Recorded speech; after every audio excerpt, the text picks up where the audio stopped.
Investing in index funds is a simple and effective way to grow wealth over time. First step is to choose a brokerage account that offers access to a wide range of index funds.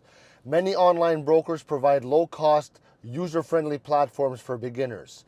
So once you have your account set up, the next step is selecting the right index fund. Index funds track a broad market index such as the S&P 500 or the total stock market index, which means they automatically diversify your investment across many companies. So this helps reduce the risk compared to investing in individual stocks. All right. So before making an investment, it's important to assess your risk tolerance and financial goals. Index funds typically provide steady, long-term growth, making them a good option for investors focused on retirement or future savings.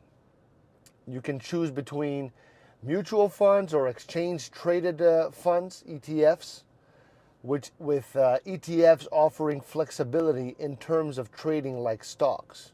All right. Now, once you've selected your fund, you can decide whether you want to make a lump sum investment or contribute regularly. Dollar cost averaging, which involves investing a fixed amount at a regular pace, at regular intervals, can reduce the impact of market volatility and help you avoid trying to time the market. So over time, reinvesting dividends and staying disciplined with your contributions can significantly grow your investment. All right, let me know if this helped.